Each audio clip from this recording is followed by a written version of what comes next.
you might be thinking, cool, you can fuse metal. How about something a little lighter, like maybe a polymer?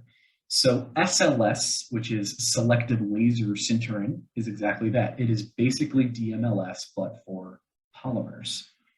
This has almost completely different use cases because it can fuse most polymers, or sinter most polymers, I should say, polyamides, polystyrene, thermoplastic elastomers, things that have different materials properties and serve different mechanical functions, right? If you need something that's going to be flexible, if you need something that's going to be lightweight, maybe you're using a generative design tool to come up with some cool honeycomb structures inside of, for example, motorsports. A lot of motorsports cars are looking at generative design with the sintered polymers to make super lightweight members for the racing cars.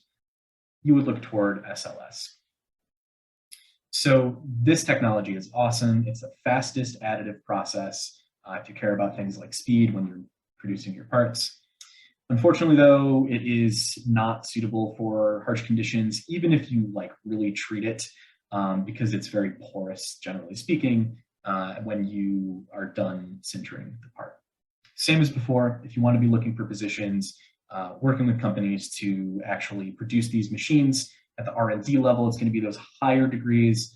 From what I've seen, though, if you're just working as a manager or maybe a process engineer within the plants, a mechanical engineering degree, a chemical engineering degree. Actually, with these guys with the powder, you're also going to be looking at a hygienist, someone looking at the EHS impacts of having powder used in these systems. So if that's something you're interested in, I recommend checking these companies out.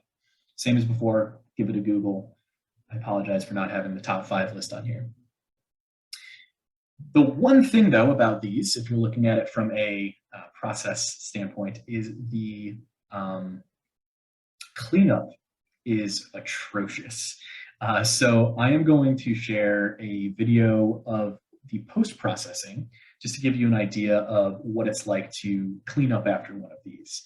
And my call to action is someone, please, in the audience right now, invent a cleaner way of doing this so I can put one of these in my living room when they scale down to size. So here's what it looks like. I'm going to mute that awful stock music because it gives me a headache. So here you can see once the part has been sintered, it is still suspended in the workspace that's full of powder. So what this individual doing right now is he removed the parts from the powder. Now you actually have to clean all the work surfaces and all. That's a filter that he's sandblasting right now. But you do get a pretty cool, fairly unique looking part out of it. I don't know what that's for, but just to give you an idea of the post-processing that's necessary. But you do get some cool parts. This guy's a little squishy. He's made out of some long chain polymer that is flexible. And then you can do some pretty cool coating. So these, looks like, I don't know, an impeller or something. These are coated with some kind of metal. I don't actually know, but it looks cool. It looks like it's a little bit more robust than your typical polymer.